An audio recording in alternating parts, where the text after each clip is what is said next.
masih mau percaya, masih mau ikut, masih kurang bukti. Gila.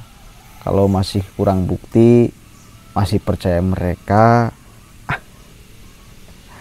kacau memang. Kalian memang sudah tidak sehat punya pola pikir. Sadarlah, sadar. Masih ada waktu untuk Anda menyadari fakta-fakta ini sebelum semuanya hancur.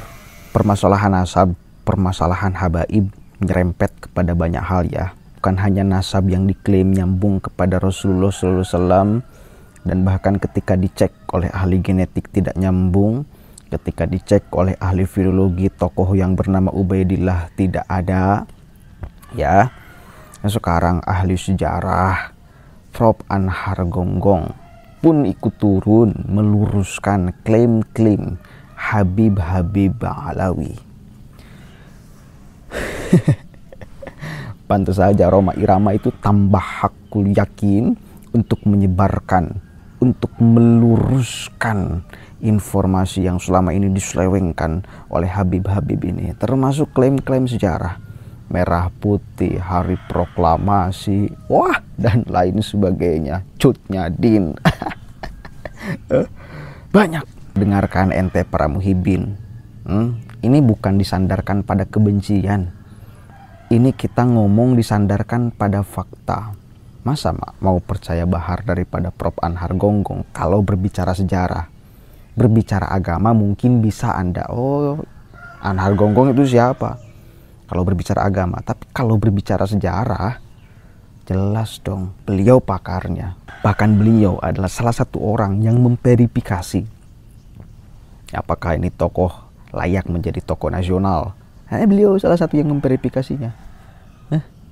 Dan jelas beliau mengatakan apa yang disampaikan oleh salah satunya Bahar Smith pasti bohong. Pasti bohong. Kalimat penekannya jelas, pasti bohong. Coba dengarkan sama-sama nih. Klaim-klaim Habib dari Bang Alawi dipatahkan satu persatu. Bukan satu kasus, banyak.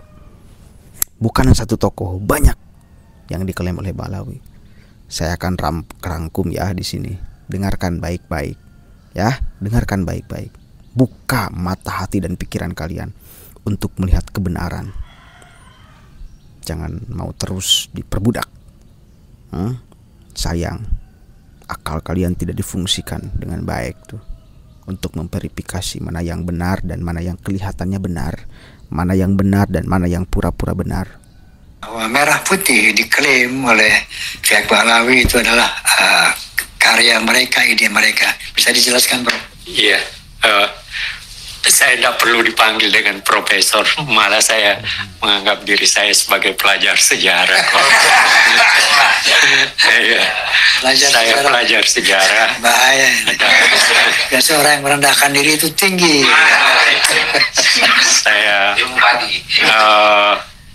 Jadi kalau yang dikatakan pahlawan nasional, dari ada yang dikatakan seperti mereka, berdasarkan sumber saya dan berdasarkan sekian berapa puluh tahun ya, mungkin sekitar 10-an tahun saya dulu di Depsos untuk menjadi tim penilai peneliti dari calon-calon pahlawan nasional itu, dan saya tidak menemukan seperti apa yang Pak Oma katakan. Tidak ada. Dan yang kedua yang dikatakan tadi, Sang Merah Putih dia melahirkan bendera merah putih. Siapa yang memberikan instruksi kepada Bung Karno untuk membuat bendera merah putih sebagai bendera Indonesia? Itu adalah fatwa Al-Habib Idrus bin Salim Al-Jufri Palu Al-Khairat. Pasti bohongnya. Pasti bohongnya. Pasti bohongnya karena Yamin, Mr. Muhammad Yamin sudah menulis buku yang berjudul 6.000 tahun Sang Merah Putih. Tebalnya sekitar 600 halaman dengan fakta-fakta yang secara historis bisa dipercaya. Sebab begini, Kalau berbicara tentang sejarah, maka pembenaran sejarah itu adalah terletak pada sumber apa yang digunakan. Jadi kalau sumbernya bohong ya bohong, gitu. Nah, jadi semua fakta-fakta sejarah yang ditulis ada sumbernya secara jelas dengan kemudian diinterpretasi secara jujur. Ya, jadi bagi seorang sejarawan, ininya cerdas, ininya juga cair. Cerdas dan jujur. Iya, itu pegangan kami. Dikatakan pahlawan nasional, lalu mereka katakan Diklaimnya nasab Diponegoro beserta keturunannya oleh dua klan Habib, Ba'abud dan bin Yahya merupakan bukti nyata bahwa mereka telah berdusta demi memuliakan golongannya dengan menisbatkan pahlawan bangsa sebagai bagian dari keluarganya. Sekali lagi, tidak ada kejahatan yang sempurna dan sudah pasti Allah akan membongkarnya. Allah telah memberikan celah dengan membuat antara Ba'abud dan bin Yahya tidak berkoordinasi terlebih dahulu dalam upaya mengklaim Diponegoro beserta keturunannya, sehingga Diponegoro beserta keturunannya seolah-olah menjadi rebutan antara Ba'abud dan juga bin Yahya. Siapa Imam Bonjol? Semua pasti bilang pahlawan, betul apa enggak? Imam Bonjol pahlawan Indonesia bukan? Pahlawan nasional bukan? Sekarang siapa namanya Imam Bonjol? Al-Habib Muhammad Syahabuddin, beliau habaib dari kalangan bin Syahab. Imam Bonjol itu bin Syahab, masih daripada kakeknya Habib Rizik, saudara sekalian. Dari mulai Aceh, kita kenal Cuk Nyadin, seorang Syarifah, Teuku Umar, seorang Habib, ya, banyak dari sana.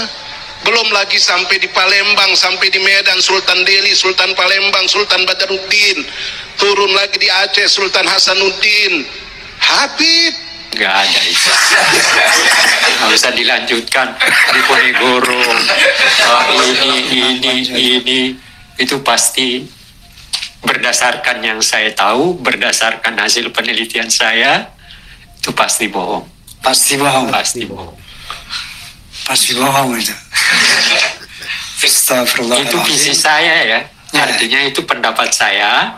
Dan pendapat saya sebagai seorang sejarawan yang bukan hanya membaca, tapi juga melakukan tahu berbagai sumber penelitian. Jadi kalau Imam Bonjol dikatakan sebagai Balawi, ya ketawa aja saya. Selanjutnya ada lagi Prof yang juga mengkritik bangsa Indonesia, ya, bahwa ketika Bung Karno dan Bung Hatta mau mendeklarasikan kemerdekaan Republik Indonesia 17 Agustus bertempat di Jalan Pegangsaan Timur, itu izin dulu kepada Habib Ali Kuitang, penentu hari proklamasi. Siapa? Al-Habib Ali bin Abdurrahman Al-Habsyi Kuitang. Bohong. Gue belum nanya pada bohong. Bohong juga tuh Prof? Pasti bohong ya. Pasti bohong. Pasti bohong. Dari mana Prof itu bohong? Bagaimana lah itu Soekarno sudah memikirkannya berpuluh-puluh tahun. Dia berjuang sekian puluh tahun dan dalam situasi yang demikian rumit dan segala macam, itu keputusan diambil oleh, jadi begini, tanggal 14 Agustus 45 Jepang menyerah. Tanggal 15 berita itu sampai ke Indonesia bahwa Jepang sudah kalah. Nah, kelompok pemuda Sahrir mendesak kepada Bung Karno dan Bung Hatta, segera kamu membacakan proklamasi kemerdekaan lewat radio. Proklamasi. Nah, Bung Karno tidak mau, Bung Hatta tidak mau. Makanya diculik dia ke Rengas Dengklok. Itu ceritanya. Nah, setelah kembali dari Rengas Dengklok, maka dia dibawa ke Imam Bonjol nomor 1, rumah daripada perwakilan Angkatan Laut Jepang, Maeda. Laksamana Maeda. Nah, disitulah proklamasi itu dibuat. Beneran senggol ke kuitang lu nggak? Nggak ada cerita itu. Enggak. Ya, sepanjang yang saya baca, yang saya diajari, tidak pernah ada kata-kata itu.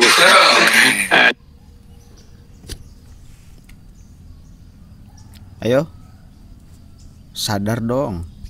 Itu udah jelas beberapa fakta sejarah yang diselewengkan, entah disengaja atau tidak disengaja. Atau kalau tidak disengaja, masa iya sepede itu diceramahkan di depan jamaah, diyakinkan di depan masyarakat awam tentang sejarah.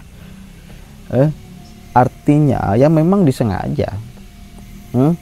Mereka punya karangan sejarah sendiri dari oknum-oknum Ba'lawi ini.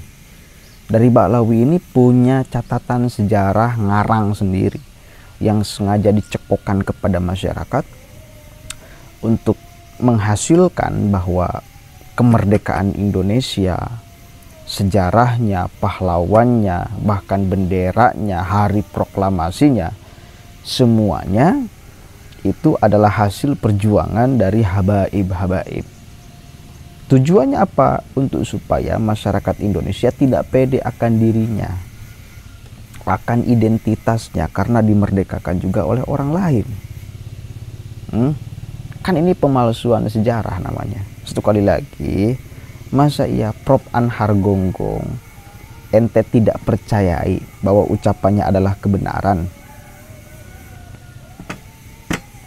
Beliau salah satu orang yang menetapkan siapa-siapa aja yang layak dijadikan pahlawan nasional. Jadi udah jelas bohong. Masih mau percaya, masih mau ikut, masih kurang bukti. Gila. Kalau masih kurang bukti, masih percaya mereka, kacau memang. Kalian memang sudah tidak sehat punya pola pikir. Sadarlah, sadar. Masih ada waktu untuk Anda menyadari fakta-fakta ini sebelum semuanya hancur. Sadari, pahami, terima fakta ini. Ya, para muhibin, gunakan akal sehat, gerak. Gunakan akal sehat. Lihat fakta sebenar-benarnya. Assalamualaikum warahmatullahi wabarakatuh.